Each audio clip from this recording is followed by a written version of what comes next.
Hi, I'm Phil, and this is my channel, Kick It with Phil, and I'd love for you to like, share, and subscribe so you can get that notification bell.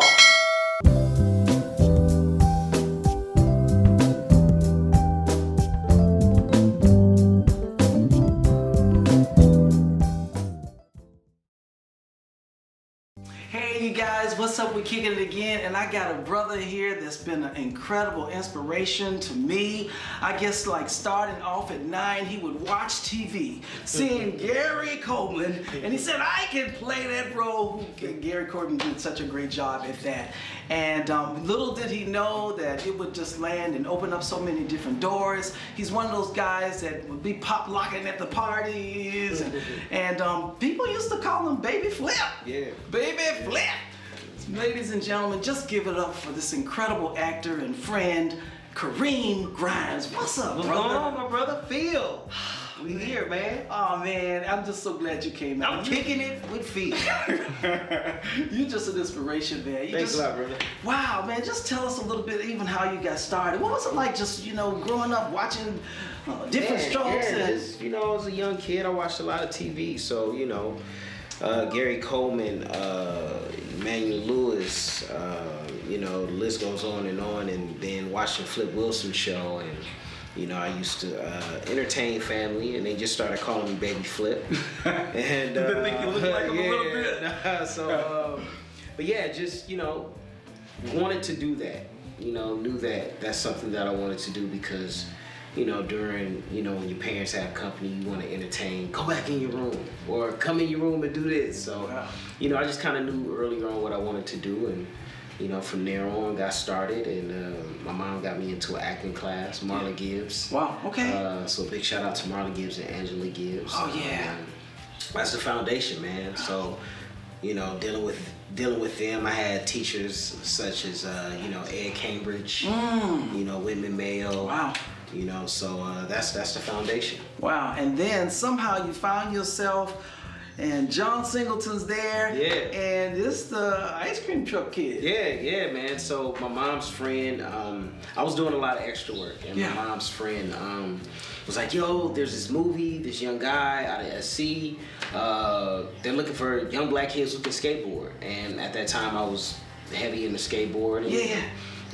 Was on set and, having fun, doing extra work, and maybe about a week or two into shooting, we're at lunch, and John is, talking to a couple of kids, and, we have a conversation. He's asking me where I'm from and the whole nine, and he was like, yo, man, I'm gonna give you these lines. Are you cool with that? And I was like, yeah, absolutely. So, to be honest, that is how it all started, man. Wow, that was your first speaking role. That was my first speaking role, the late John Singleton. And that was a spark that I needed. From there on, got into SAG. Back then it was $400 or $500. Wow. Back then it was I think a lot of money. $3,000. It's a lot of money. So that was a spark that really started my career. So I'm forever grateful. For John Singleton seeing something in me. So definitely rest in peace, John Singleton. Right. That's right. Yeah. Wow, man. Well, you haven't stopped working. Yeah, I mean, you're on the feature films. You're Jarhead. You're the Mule. The Preacher's Son. The list just goes on. Yeah. Man. So what is it like with these auditions and different things like that? Is it because there are actors out there, they sometimes get a little discouraged and stuff. Yeah. It's a grind, man, and I think you have to really enjoy the process. You know what I'm saying? And I think that's what a lot of people don't get, is it's a process to this. And I've been doing this since 1988, 89. And I want to say, Phil, probably within the last 3 years, I feel like I'm just scratching the surface. So it's just a true testament of really believing in yourself and going. There's been some career highlights, and then there's been some lows, but I think the main thing is never giving up. Wow. And just sticking with it, man. And, there's been times, there's a show that I auditioned for 17 times.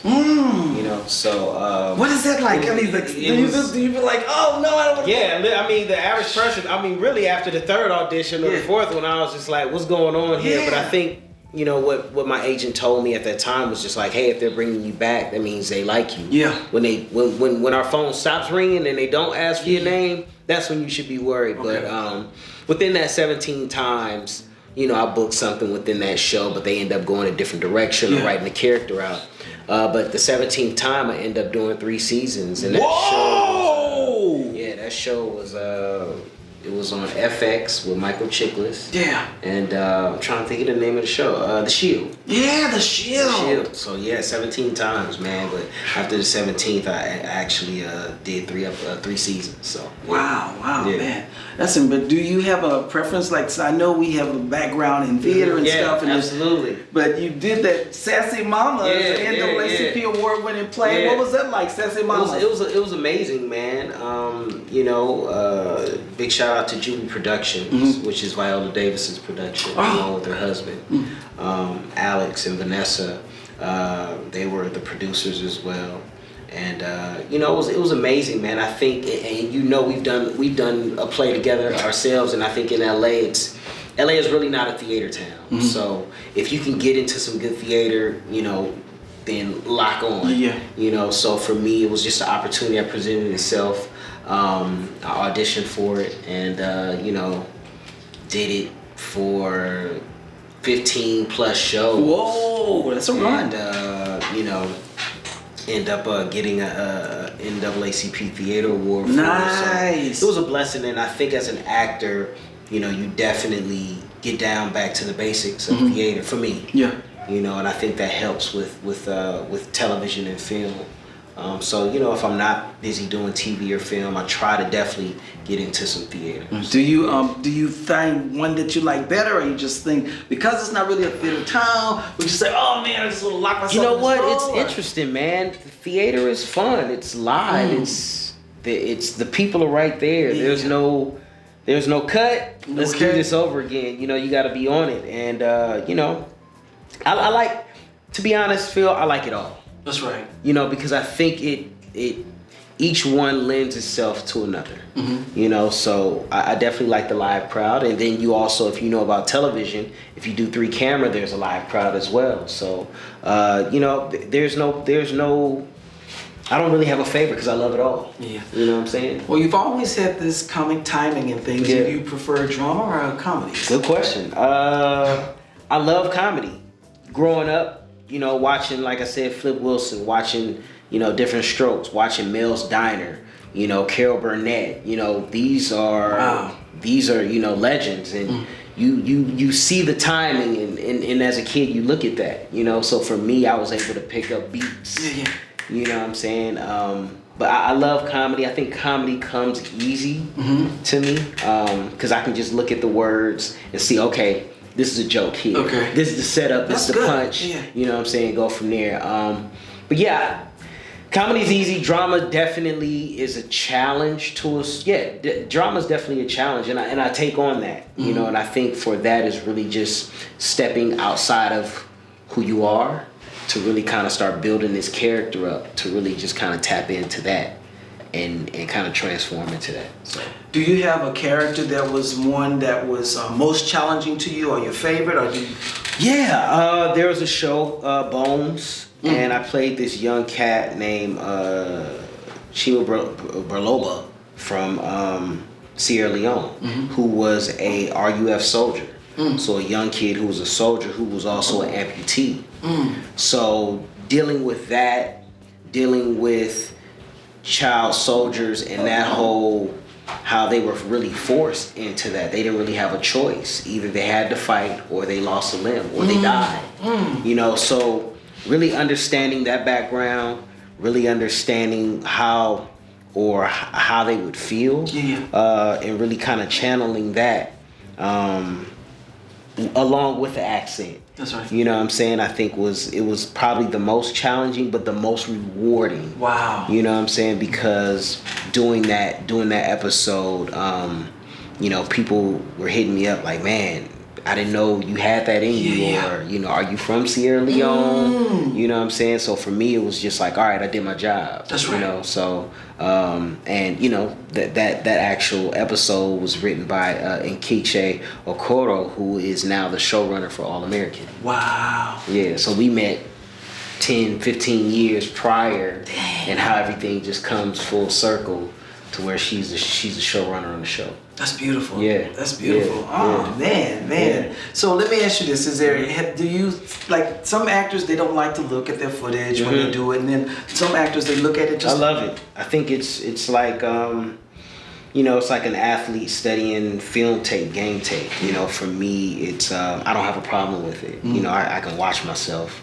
And I think, you know, of course, we're so critical as artists. So, you know, you definitely look and say, okay, well, I could have did this or I could have did that. Or you're like, hey, I love the performance. I did good. You know what I'm saying? There's nothing to really tweak. But yeah, I don't mind watching myself on television. I actually get a kick out of it. That's right. Yeah. That's right. Do you, sometimes you just, on TV, I mean, and you just pop up, maybe one of your commercials pop up. Yeah. It's like super cool. You know, I think still, you know, I can just remember being young and, you know, seeing myself on TV and getting excited, like, oh my gosh, that's me on TV. So I still get that feeling today. It never gets old. No matter how much I've done, it never gets old. Wow, I love it. I love it. Well, I want us to just tell us a little bit about your latest project that you're having up right now. Absolutely. So I have a project that'll be airing on UMC. Called For the Love of Jason, which is a dramedy starring Trell Woodbury, who was actually the creator of it. I play Eric, his best friend, who is a school principal, but it's BJ Britt, Layla Odom, Jackie Harry, Brayley Evans, Tabitha Brown. So it's 4 friends who went to college. He's dating in Los Angeles. Nice. Out of the crew, I'm the one that gets married first. So I'm kind of like the voice of reason, but still dealing with my own personal issues as well. I can give the good advice, but it's like taking that advice and using it for myself in my marriage. You know what I'm saying? So, but it's about a 30-year-old male dating from his perspective, a black male dating from his perspective in Los Angeles. So we're excited. It'll be on, like I said, UMC November 19th. We did 6 episodes. Nice. So it'll be airing from here until December. Yeah. And you know, you guys out there keep watching it. You know, stream it. And tell me the name of it one more time. It's called For the Love of Jason. For the Love of Jason. It's on UMC, and it'll be airing November 19th, and they'll be airing an episode every week. All right, we got to check that out. Yes, indeed. Let me tell you, Kareem, I just want to say thank you for kicking it with me. Hey, brother PhiL, thank you for having me, and thank you for letting me kick it with you, my brother. Oh, yeah.